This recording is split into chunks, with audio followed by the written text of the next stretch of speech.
Installation of VELFAC 200 Energy sliding casement door with 24mm threshold. Please ensure the appropriate health and safety precautions are taken into consideration prior to commencing any task. Handling on the building site. The sliding casement door is heavy. Suitable lifting gear must be used for distribution and installation. On the yellow label placed on the jamb, you will find information about the element size and weight. If the sliding casement door is delivered as a complete unit, it can be positioned into the fully formed structural opening using the agreed site-specific methodology, ensuring both sashes are lifted simultaneously. If the sliding casement door is delivered as 2 or 3 units, each unit must be desashed prior to installation. This then allows easier connection of the carriages and top arms. Please note that you should not open the sash before the sliding casement door is properly supported, as this would damage the frame. In this video, we demonstrate how to complete the installation of the sliding casement door as a complete element. We then demonstrate how the aluminium sashes can be removed. Preparation of the structural opening and support of the sliding casement door. In order to be able to support the weight of the opening sash, the threshold must be supported externally every 200mm. To allow this, factory-fitted packers have been inserted into the threshold section and must be spaced accordingly to support the threshold and jamb load points.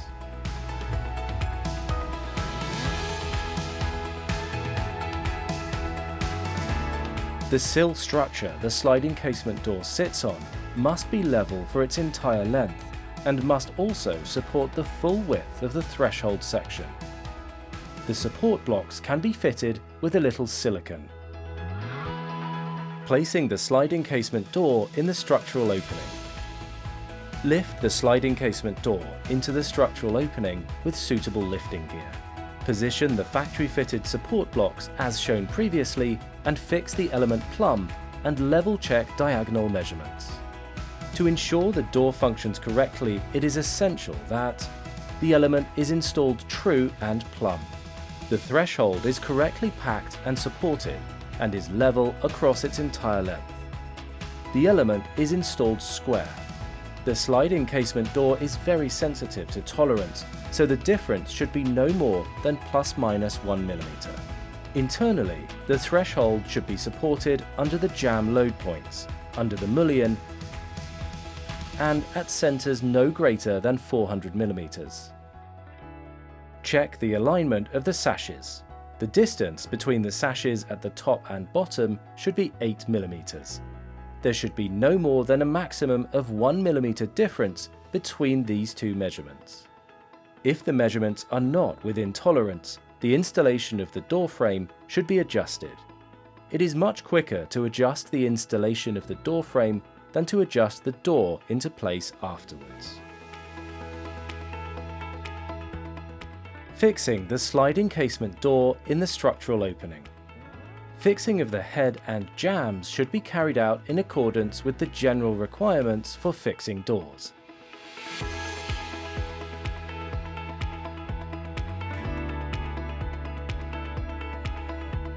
Remember to place support blocks behind all locks and fixing points. Remove the tread plate. In one-leaf sliding casement door, the tread plate is supplied loose on top of the threshold. In two-leaf sliding casement door, the tread plate is installed from the factory. Carefully insert a wooden wedge into the groove on the back of the tread plate and gently lever downwards, unclipping the section at intermittent points until completely loose. The threshold must be fixed either side of the mullion and at intermittent centres no greater than 400mm. Once all fixings are in place, the threshold tread plate can be remounted as follows. Place the tread plate in the notch on the threshold, turn it down and press it into place. To avoid damage, the tread plate should only be mounted once all build works are complete. To complete the installation, the sliding casement door should be insulated and sealed using approved products in accordance with manufacturers and best practice guidelines. Checking and adjustment options. Check that the sashes are aligned vertically. Measure the distance between the sashes at the top and bottom. The distance should be 8 mm. There should be no more than a maximum of 1 mm difference between the two measurements. If the difference is greater than 1 mm, the sliding casement door should be adjusted. The height of the sashes can be adjusted at the corner hinges at the bottom of the sashes. The bearing adjustment is located on the underside of the hinge. Turn clockwise to lower the sash, counterclockwise to lift the sash upwards. Close the sliding casement door and check that the glazing beads are equally visible on both sides. Otherwise, the opening sash should be adjusted laterally. Open the sliding casement and using a 3 mm hex key, loosen the two screws located on the bracket at the mullion. Slide the lock sideways the required distance and retighten the screws. Use the millimeter guidelines. The longest line is neutral and should typically be flush with the edge of the groove. Close the sash and check that the handle or locking operation is smooth and easy, and that the sashes sit parallel. If required, the closing pressure can be adjusted. Loosen the 3 screws on the synchronization rod. The closing pressure will adjust automatically. Retighten the screws. Check functionality. Again, adjust as required. Your sliding casement door has now been installed. Installation of the sliding casement door supplied as 2 or 3 separate units. General guidance for handling and installation of the one-leaf sliding casement door manufactured as a complete unit similarly applies where the unit is supplied as 2 separate units. This guidance is also relevant for the 2-leaf sliding casement door supplied as 3 separate units. However, there are a few special conditions that apply to the installation of these separated units. If the sliding casement door is delivered as 2 or 3 units, each unit must be desashed prior to installation. This makes lifting, positioning and coupling of frames easier and also aids connection of the carriages and top arms. Desashing the fixed element. Using the supplied VELFAC hex key, generally located adhered to the glazing on the fixed element of the unit sliding. Start by removing the plug cover in the head and loosen the retaining bracket. Then loosen the fittings around the sash. Push the hex key fully in and release the sash by turning the fittings 90 degrees. Tilt the sash outwards at the top. A safety restrictor located at each jamb will engage and retain the sash at a 25 to 30 degree angle. Release the safety brackets on both sides by tilting the sash slightly inwards and pushing the restrictor upwards. Gently lift the sash slightly upwards and free of the running track.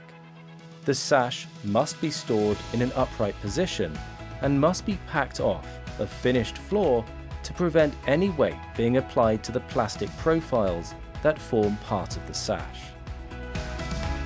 Desashing the opening element.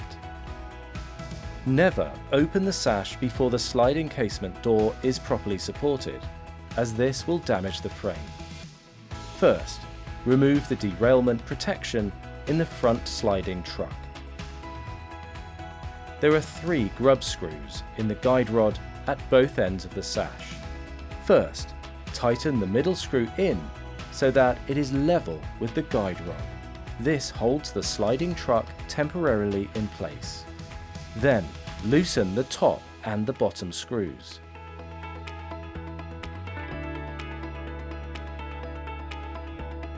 Disengage the guide rod at the bottom and move it slightly out to the side so that the guide rod can be released from the top sidearm.